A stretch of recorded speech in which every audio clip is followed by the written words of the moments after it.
Well, that didn't take long, folks. Donald Trump's approval continues to plummet, according to Atlas Intel, which was the most correct in the 2024 election in terms of pollsters. They find that 52.4% of Americans now disapprove of Donald Trump's presidency.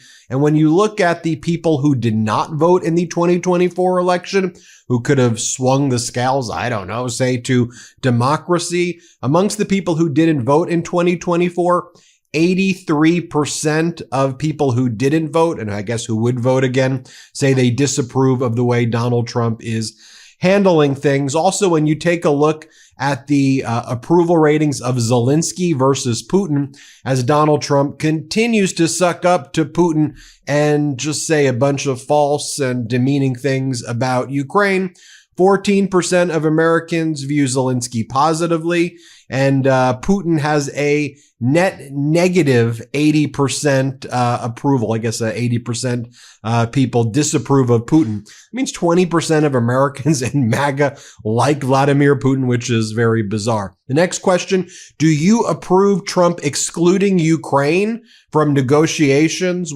between Russia and Donald Trump? Trump had those bilateral discussions yesterday that were a complete and utter failure. More on that in a moment. 66% of Americans disapprove of Donald Trump just speaking directly to Putin without Zelensky or Europe. And then you take a look at the NBC poll from the day before yesterday. Trump job approval amongst independents, 67% disapprove. I mean, look, as Donald Trump and his regime send the United States of America into a recession or perhaps even into a depression, you have Donald Trump. He wakes up in the morning and he just does crap like this. And it's so odd and dangerous and pathological. It just stop this nonsense and behave normal.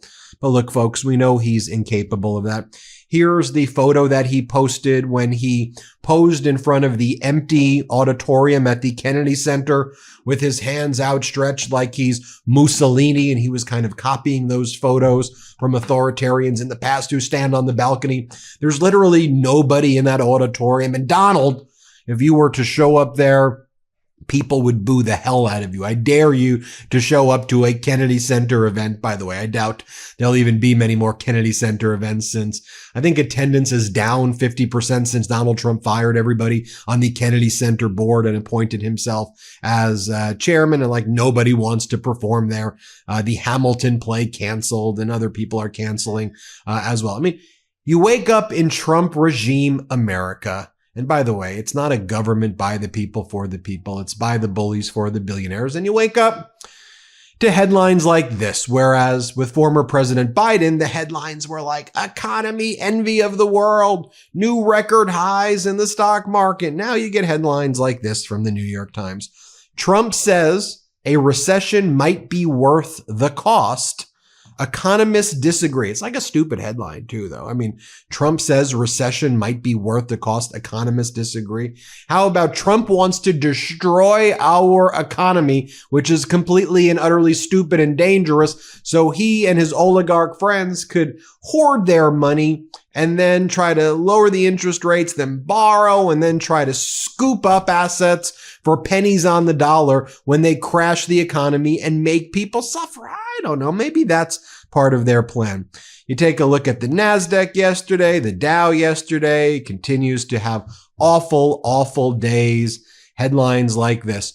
Trump policies promise an economic downturn, says prominent forecaster and first ever recession watch. The UCLA Anderson forecast, citing substantial changes to the economy from the policies of the Trump administration. So yes, it's directly linked to Trump, issued its first ever recession watch on Tuesday. UCLA Anderson has been issuing forecasts since 1952, said the administration's tariff and immigration policies and plans to reduce the federal workforce could combine to cause the economy to contract. Its analysis was titled, Trump Policies, if fully enacted, promise a recession. They could have just titled it, Trump's Policies Promise a Recession, because he's out there every day. What's his new thing that he's saying? April 2nd is Liberation Day. You know what he's saying that's going to happen on April 2nd? He says on April 2nd, all the countries of the world are going to get a envelope. I'm not making this up. And in the envelope, they're going to get a number. And the number is going to be how much they're going to be tariffed based on how nice or naughty they are to Donald Trump. I'm not making that up. There was a town hall that was held recently in Nebraska where it's by MAGA Republican Mike Flood, where the crowd chanted, "Tax the rich, tax the rich."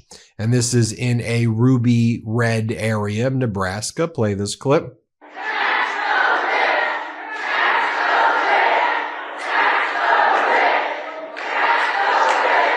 Okay, let's talk about this. So your proposal to solve this is to tax the rich. Well, that was taking place, as I mentioned yesterday. Donald Trump had these failed negotiations with Putin where Trump says, I'm going to go in and we're going to get a absolute ceasefire. And Trump didn't get that at all. What they did talk about, you want to know what Trump and Putin talked about? Donald Trump supports Putin's idea of organizing hockey games in the U.S. and Russia between Russian and American players competing in the NHL and the KHL as per Russia's propaganda network. As our editor-in-chief Ron Filipkowski writes, yes, Donald Trump still hasn't ended the war in Ukraine in 24 hours like he promised, but apparently he's setting up hockey games with the guy who is murdering civilians, torturing prisoners, and kidnapping children. Also, Donald Trump and Putin, according to the readout of their negotiations, agreed that a future with improved bilateral relationships between the United States and Russia has huge upside. This includes enormous economic deals and geopolitical stability when peace has been achieved.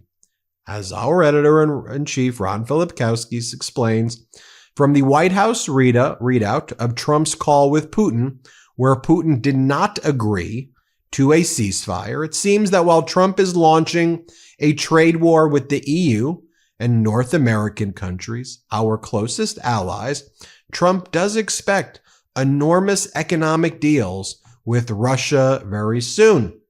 So Donald Trump had these failed negotiations with Putin, or maybe that's what Trump wanted them to, like that was the goal, right? I've told you, right? I think from the outset, when Trump was talking about a deal, it was that Trump was going to steal Ukraine's minerals and rare earth minerals, scoop that for himself, put it in his own mind into his sovereign wealth fund, and then build all of these Trump stuff with Ukraine's wealth. And then give the other portion of Ukraine to Putin, and then U.S. and Putin would become allies and engage in a bilateral trade relationship, and then screw Europe and Canada and Australia and everywhere else. That's what I predicted. And I mean, look, Trump was acting consistent with that plan, but shout out to the European nations and Canada for standing up against Donald Trump and strongly getting Zelensky's back and standing up to this wannabe fascist and Donald Trump. So after Trump's, whatever you want to call those discussions with Putin, by the way, Putin made Donald Trump wait for him like a half hour. And Putin was like mocking Donald Trump at a speech he did before. Oh, he could wait for me. He could wait for me. Then Donald Trump rushed to Laura Ingraham, state regime media in the U.S. And he goes, I really want to do more trade with Putin. We need to do more trade with Russia. Play this clip. With Russia, we don't have that much trade, and they'd like to, and we'd like to also. They have some very valuable things for us, including very big forms of rare earth. They have a lot of earth. You know, they have a big chunk of real estate, the biggest in the world for a country by far. And on that, they have things that we could use, frankly, and I want to tell you about our next sponsor, StopBox. I am a responsible gun owner, and I use StopBox to make sure that my firearm is secure. I have a 5-month-old baby girl. Seems that she's getting older each day. I have a number of nieces and nephews in my house, and it is critical that I have the peace of mind that my firearm is safe, secure, out of their reach, and that can never be accessed while making sure that I can protect my family.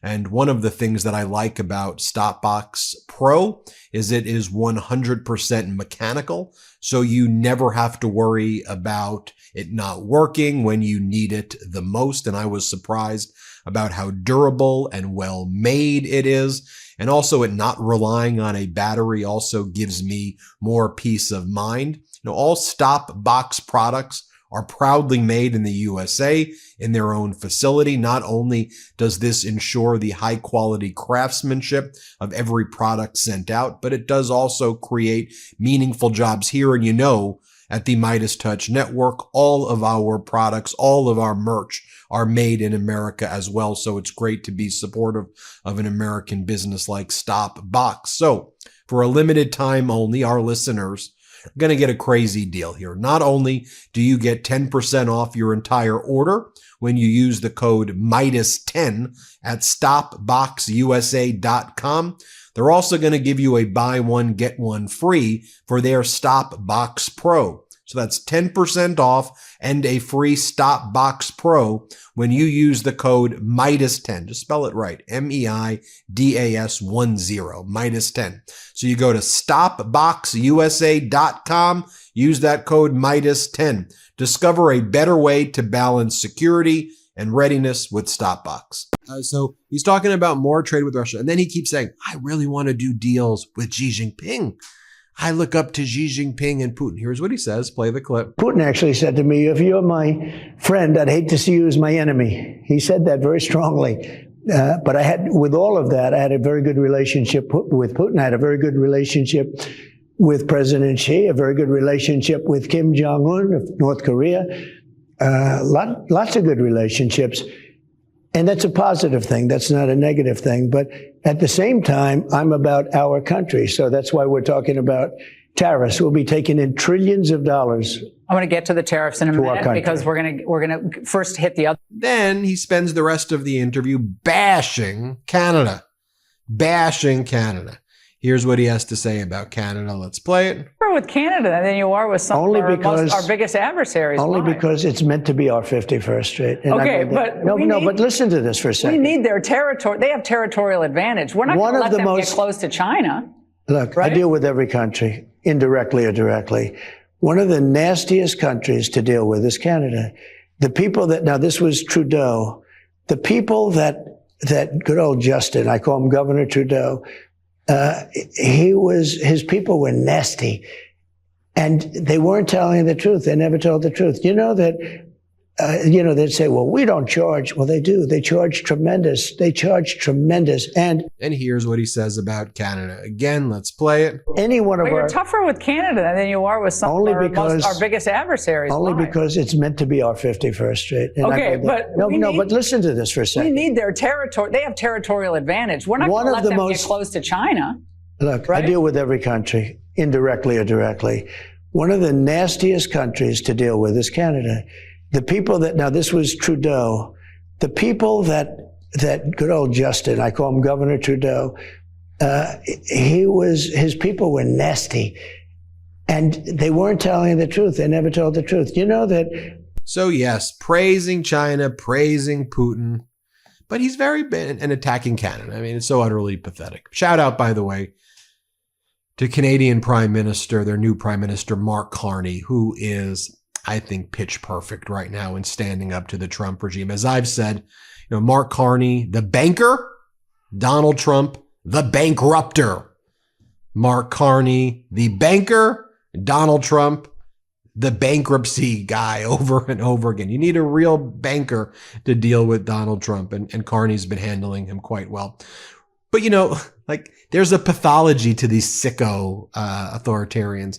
Look at Putin when he would give himself the awards at the hockey, right? He gives himself the hockey awards.